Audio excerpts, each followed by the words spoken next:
अंजलि अवस्थी अब नहले पर दहला डाल रही है। दोबारा एक बार वेद राजवंशी का वह फेस सबके सामने लेकर आई है, जब वेद राजवंशी कई बड़े क्राइम्स में शामिल हुआ करता था।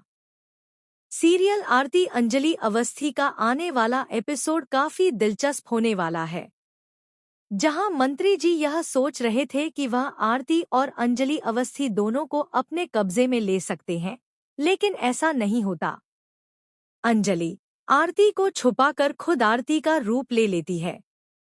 अब वह आरती बनकर उन्हीं लोगों के बीच जाकर सारे सबूत इकट्ठा करती है, जिसकी वजह से वह महक को भी रेस्क्यू कर लेती है। इस बात की जानकारी गिनी अवस्थी को पहले से थी। रानी मौजूमदार फोन करके मंत्री जी को बताती है कि आप लोग अपने फार्म हाउस से चले जाएं, वरना कुछ गलत होने वाला है। लेकिन वे उसकी बात नहीं मानते। वहां अंजलि पुलिस के साथ पहुंच जाती है, हालांकि वह आरती बनकर नहीं जाती। पहले वह आरती का रूप लेकर सबूत इकट्ठा करती है और फिर वापस आ जाती है। इधर एक बड़ा प्लान बनाया जाता है।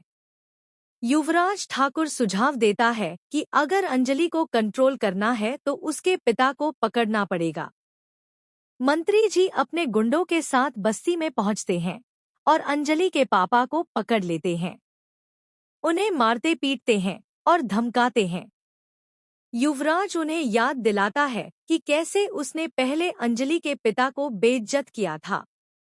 तब अंजलि के पापा उसे जवाब देते हैं कि शायद तुम्हें याद नहीं, मेरी बेटी ने ही तुम्हारे गले में पट्टा डालकर सिवान जिले के ठाकुर परिवार को घुटनों पर ला दिया था और तुम्हारी नाक कटवा दी थी।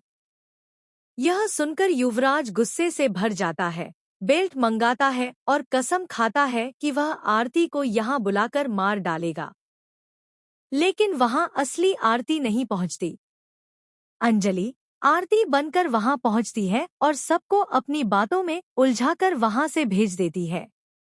अपने बापूजी को बचाने के लिए वह उन्हें गालियां भी देती है, जिससे वे नाराज हो जाते हैं और उसे पहचान नहीं पाते। वे उसे डांटते हैं और थप्पड़ मारने तक की कोशिश करते हैं। तभी अंजलि उनके ऊपर बंदूक तान देती है और सबके सामने उन्हें बुढ़ा कह देती है, ताकि उसका भेद न खुल सके। इसके बाद सभी लोग वहां से चले जाते हैं, जैसा अंजलि चाहती थी। फिर वह अपने बापूजी को पूरा सच बता देती है। दूसरी तरफ रानी मौजूमदार राघव सिंह राजपूत को धमकाने में लगी रहती है। लेकिन राघव कहता है कि तुम सबको अपनी मुट्ठी में कर सकती हो, मगर एक शख्स ऐसा है जिसे तुम कभी कंट्रोल नहीं कर सकती, और वह है एडवोकेट अंजलि अवस्थी। यह सुनकर गिनी चिढ़ जाती है और कहती है कि कल केस तुम ही लड़ोगे, और कैसे लड़ोगे यह मैं अच्छी तरह जानती हूँ। अब सवाल यह है कि क्या रानी मौजूमदार फिर से अभय को मोहरा बनाएगी ताकि राघव सिंह राजपूत से केस लड़वाया जा सके, या फिर अंडरवर्ल्ड की दुनिया का बेताज बादशाह दामोदर मौजूमदार कोई बड़ा कदम उठाने वाला है? क्या अंजलि के पिता को जरिया बनाकर राघव को कोर्ट में पेश किया जाएगा या अंजलि को ही रोकने की कोशिश होगी? इसी बीच अंजलि वेद के साथ मिलकर एक और प्लान बनाती है। हालांकि महक साफ मना कर चुकी है कि वह अपने पति के खिलाफ कोई बयान नहीं देगी। वह सच बताने को तैयार है, लेकिन अंजलि उसे समझाती है कि अगर उसने ऐसा किया तो अब तक की सारी मेहनत बेकार हो जाएगी। इसके बावजूद महक मानने को तैयार नहीं होती। तब वेद राजवंशी अपने पुराने अंदाज में लौटने का फैसला करता है। अगर वेद अपने पुराने रूप में वापस आता है तो राजवंशी परिवार के लिए बड़ी मुसीबत खड़ी हो सकती है। अंजलि राजवंशी परिवार को काबू में करने के लिए वेद को उसके पुराने अवतार में वापस लाती है। इसके बाद वेद कमर पर पिस्तौल लगाकर राजवंशी परिवार के बीच पहुंच जाता है और अपनी ही बहन पर बंदूक तान कर कहता है कि अगर तुम हमारा साथ नहीं दोगी तो सोनल, मैं तुम्हें मार दूंगा।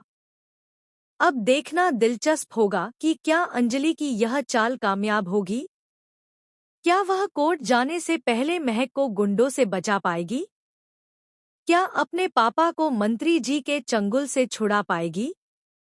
अपनी राय कमेंट बॉक्स में जरूर बताएं और ऐसे ही धमाकेदार ट्विस्ट जानने के लिए चैनल को सब्सक्राइब करें।